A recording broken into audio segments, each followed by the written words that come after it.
नमस्कार दोस्तों, स्वागत है आपका फिर क्या हुआ के अगले एपिसोड में। और ये एक क्राइम स्टोरी है। ये जो कहानी है ना, ये एक परफेक्ट एग्जाम्पल है किसी इंसान के सनकीपने की। कभी कभी हम क्या होता है ना, हम अपने आसपास कोई लोग अगर हमें यूजुअल धमकी देते हैं, हम उसे लाइटली लेते हैं, हम उसे हल्के में लेते हैं कि ऐसा थोड़ी ना होगा, ऐसा थोड़ी ना कर देगा। ये कहानी उसी चीज़ को क्लेम करती आ रही है कि भाई कभी कभी हल्के में दी हुई धमकी भी किस तरह से बहुत गहरी हो सकती है। ये जो केस है, ये मधु खातून जी का केस है, जो कि अभी मई 2025 पिछले साल की बात है। ये तब का केस है। तो मैं जो लेकर के आया हूँ आपके सामने, एट द एंड आप ये बताइएगा कि जो क्रिमिनल है इसमें उसका क्या किया जाए।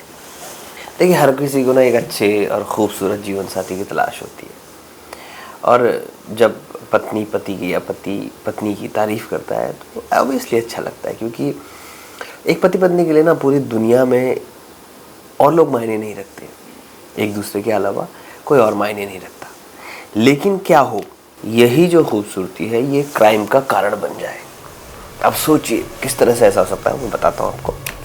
ये जो मामला है ये है 3 मई 2025 पिछले साल का, जो कि बंगाल से सामने आया।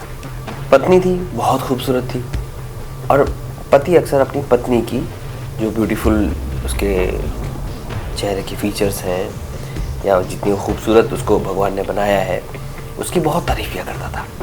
लेकिन क्या हो जब आपको पता चले कि इसी खूबसूरती के डर से वो जो पत्नी है वो 9 साल तक हर दिन हर रात डर के साए में जीती थी, और एट लास्ट उसके साथ वही हुआ जिसका डर था। उसका पति अक्सर उसे कहा करता था, तुम बहुत खूबसूरत हो, मुझे सबसे ज़्यादा तुम्हारी नाक पसंद है, तुम्हारे चेहरे को बहुत बहुत खूबसूरत बनाती है नाक। और ऐसा भी कहता था कि ये नाक इतनी खूबसूरत है कि मेरा मन करता है मैं इसे खा जाऊं, इतनी प्यारी है, तुम्हारा चेहरा इतना प्यारा है। लेकिन क्या पता था कि ये जो धमकी है ये वो पति इस धमकी को सच साबित कर सकता है। चलिए फिर बताता हूँ आपको डिटेल में कि ये घटना किसके साथ हुई, ये पति कौन था, ये पत्नी कौन थी। चलिए आगे बढ़ने से पहले ना आप एक काम कीजिए, सबसे पहले सब्सक्राइब बटन है उसकी भी नाक काट दीजिए, उसकी नाक दबा दीजिए, उसकी आंखें घुमा दीजिए, और बस सब्सक्राइब होना चाहिए। ऊपर एक घंटी का बेल होता है, उसके ऊपर ऐसा वाइब्रेशन सा बना होता है, उसको भी ऑन कर देना, ताकि जो भी मैं कोई नया वीडियो डालूँ तो आप लोगों तक पहुँच सके।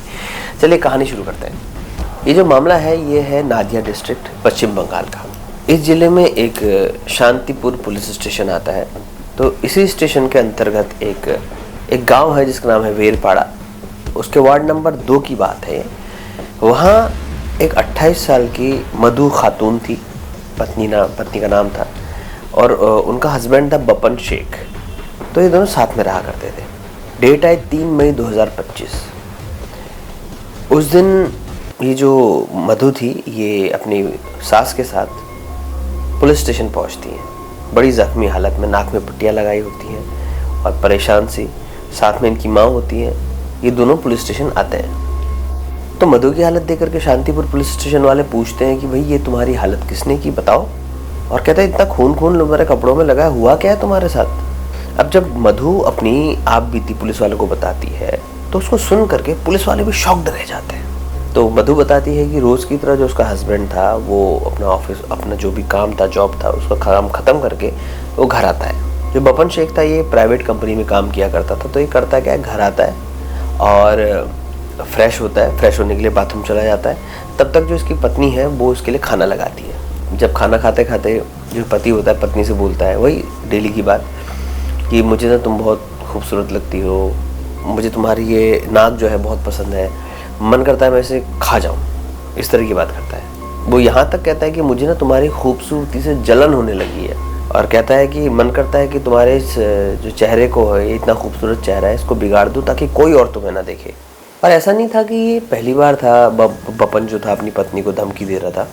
ये ना इसका रेगुलर रूटीन नहीं था। ये मतलब कई बार इसने अपनी पत्नी को धमकी दी थी कि मैं ऐसा कर दूंगा, तेरा चेहरा बिगाड़ दूंगा, ये कर दूंगा, वो कर दूंगा, कि मुझे तेरा चेहरा बहुत पसंद है, तेरी नाक बहुत पसंद है। पहली बार का नहीं था, तो ये बार बार का था।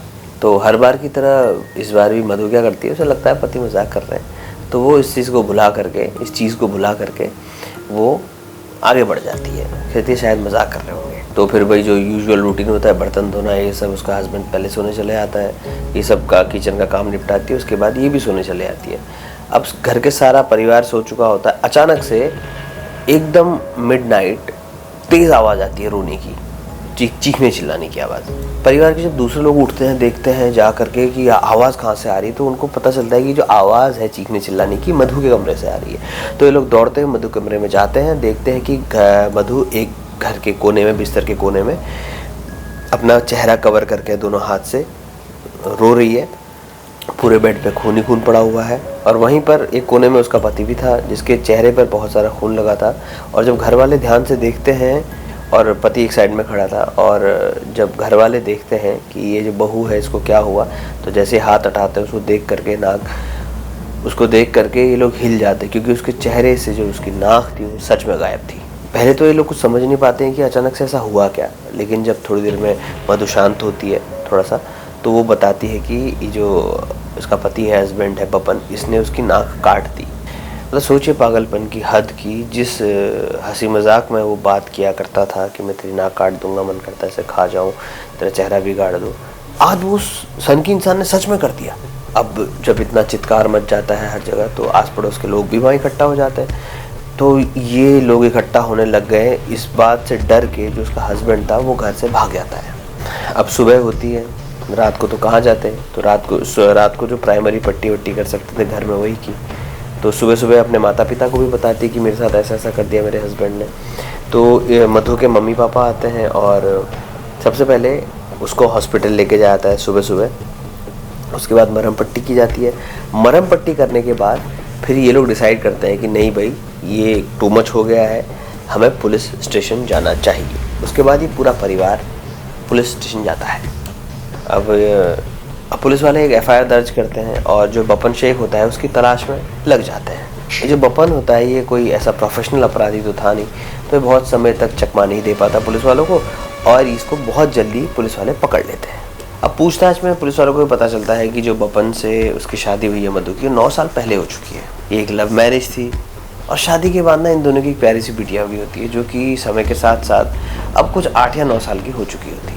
और बपन ने ना एक्चुअली मधु से शादी इसीलिए की थी क्योंकि देखने में बहुत ज़्यादा खूबसूरत थी। लेकिन शादी के बाद पता नहीं क्या होता है, उसका नज़रिया जो होता है अपनी पत्नी को लेकर के बदल जाता है। उसे खुश होना चाहिए कि उसको इतनी खूबसूरत पत्नी मिली है, उसके बजाय ना वो उससे जलन करने लग जाता है। और जिस चेहरे को वो इतना प्यार किया करता था, जिसे देख करके उसने शादी की थी, उसे उससे जलन होने लग गई भाई। और ना उसके बाद मतलब उस बात से चिढ़ करके वो आए दिन रोज़ मतलब अपनी पत्नी से झगड़ा करता था, और हमेशा यही धमकी दिया करता था, मैं तेरा चेहरा बिगाड़ दूंगा ताकि कोई और तेरे को ना देख सके। मतलब उसके अंदर शक का बीज था, और ऐसा लगता था कि मेरी पत्नी है तो उस पर पूरा अधिकार मेरा है, उसकी हर चीज़ मेरी है और कोई उसे ना देखे। पर ऐसा नहीं होता। तो फिर आगे यूँ होता है कि मधु ने भी पुलिस स्टेशन में अपनी रिपोर्ट जो उसने बयां दिया था उसमें बताती है कि कई बार उसके हस्बैंड ने बोला था कि मैं तेरा चेहरा बिगाड़ दूंगा, लेकिन वो उसे मजाक में लेती थी। अब ना ये जो धमकियों का दौर था ये पिछले 9 साल से चला आ रहा था, तो अभी वाइफ इस चीज़ को लाइटली लेती थी। उसे लगता था कि नहीं खाली मजाक करते हैं या ऐसी अपनी दिल की बात बोल देते हैं, पर उनका ऐसा कुछ करने का इरादा नहीं है। तो ये जो रिश्ता था ये ऐसा करते करते 9 साल बीत जाता है रिश्ते को, क्योंकि ना हर पत्नी को उम्मीद होती है कि उसका पति समय के साथ बदल जाएगा। तो मधु को भी उम्मीद होती है कि शायद उसका पति बदल जाए, लेकिन ऐसा होता नहीं है। जो धमकी वो दिया करता था उसका हस्बैंड, वो फाइनली उस धमकी को अंजाम तक ले आता है। अब सोचिए कि वो जो नाक थी उसका क्या हुआ। वो धमकी जो उसने दी थी उसने उसको सार्थक किया। उसने सच में उस नाक को पहले काटा, फिर उसको निगल गया, वो निगल गया उस चीज़ को, सोचिए। और शादी में ये भी पता चलता है कि जो बपन था वो शादी के तुरंत बाद से ही शराब का सेवन बहुत ज़्यादा करने लगा था, और वो अक्सर हर शाम को शराब पी करके आता था, घर में मारपीट किया करता था, और यही बात बार बार बोलता था। मधु को उम्मीद थी कि एक दिन उसका पति शायद बदल जाएगा, इसलिए वो ये सब सहन किया करती थी। और लेकिन समय के साथ ना इस तरह के जो लोग होते हैं ये बदलते नहीं हैं, ये अपना लेवल बढ़ाते जाते हैं। तो वैसे ही बपन ना और क्रूर होता चला गया, और इस चीज़ को इग्नोर करना मधु पर इतना भारी पड़ा। अब जब एफआईआर होती है तो पुलिस वाले आते हैं, बपन को ढूंढते हैं, जो कि उनको थोड़ा सा इधर उधर घुमाने की कोशिश करता है, लेकिन उसे पकड़ लेते हैं और पुलिस वाले उस पर 2 धाराएं लगाते हैं। 326A, जिसमें चेहरे पे चेहरा बिगाड़ने और चेहरा बिगाड़ने की धमकी देने के लिए जो धारा लगती है वो 326A वो लगाती है, और दूसरी डोमेस्टिक वायलेंस और शादी के बाद की हुई जो प्रताड़ना होती है उसके तहत 498A की धारा के अनुसार उस पर कार्रवाई करती है। और उसके बाद फिर मधु को भी और अच्छे इलाज के लिए बड़े हॉस्पिटल में भर्ती कराया जाता है। और हॉस्पिटल जो उच्च हॉस्पिटल होता है उसमें डॉक्टर ये कहते हैं कि अगर जो उसका नाक का हिस्सा था अगर वो मिल जाता हमें तो शायद, और समय से पहले वो लोग सर्जरी के लिए आ जाते हैं प्राथमिक उपचार के लिए, तो शायद हम उस नाक को दोबारा लगा सकते थे। लेकिन कैसे? उस नाक को तो जो उसका पति था वो भाई निगल गया था। क्या राक्षस रहा होगा भाई वो। उन्होंने कहा कि इसीलिए अभी जो नाक बनाने की सर्जरी है वो इतनी जल्दी संभव नहीं है, फेस रिकंस्ट्रक्शन सर्जरी बोला जाता है उसको। और डॉक्टर कहते हैं कि कुछ समय बाद ही, एक बार उसके जो घाव हैं वो भर जाएं, उसके बाद ही उसका फेस रिकंस्ट्रक्शन करके उसकी दूसरी नाक बनाई जा सकती है, लेकिन उसके पीछे 5 से 7 लाख का खर्चा आएगा। अब जो मधु की स्थिति है ना, ये इतनी मजबूत नहीं है, आर्थिक रूप से उतनी सक्षम नहीं है। तो ये बात कुछ NGOs को पता चलती है, उनका एक केस आता है मधु के सामने, और वो जो NGOs हैं वो क्राउड फंडिंग के सहारे और जो भी उनसे हो सकता है उसके लिए चंदा इकट्ठा कर रहे हैं, ताकि मधु को चेहरे को रिकंस्ट्रक्ट कर पाए और इसका फिर से इलाज हो पाए, और ये फिर से कुछ वैसी तो 100% दिख नहीं सकती, लेकिन इसका जो चेहरा इतना ज़्यादा बिगड़ गया है उसको एक अच्छा शेप दिया जा सके। और जैसे ही कुछ पैसे इकट्ठा हो जाएंगे फिर जो मधु जी हैं उनके नाक की रिकंस्ट्रक्शन सर्जरी हो जाएगी और उनका चेहरा पहले की तरह अच्छा हो जाएगा। फ़िलहाल अब आप बताइए कि इस क्राइम के लिए इसको जो ज़िंदगी भर का घाव इसका हस्बैंड देके गया है उसके लिए क्या करना चाहिए, बपन को क्या सज़ा होनी चाहिए? कमेंट बॉक्स में लिखिए, कहाँ से देख रहे हैं लिखिए, इस चैनल को सब्सक्राइब कीजिए, लाइक कीजिए, वीडियो शेयर कीजिए। और इस कहानी से हमें जो सीख मिली है कि किसी भी धमकी को हमने लाइटली नहीं लेना है, दिमाग में रखना है थर्ड पार्टी, तो उस चीज़ पे अमल कीजिए। फ़िलहाल सुरक्षित रहिए, सजग रहिए, अगली कहानी होगी हॉरर स्टोरी। तब तक के लिए मैं अलविदा, टाटा बाय बाय कहता हूँ। और मेरा एक जल्दी ही प्रोजेक्ट नया कुछ शुरू होने वाला है, मैं आप लोगों को अपडेट करूँगा।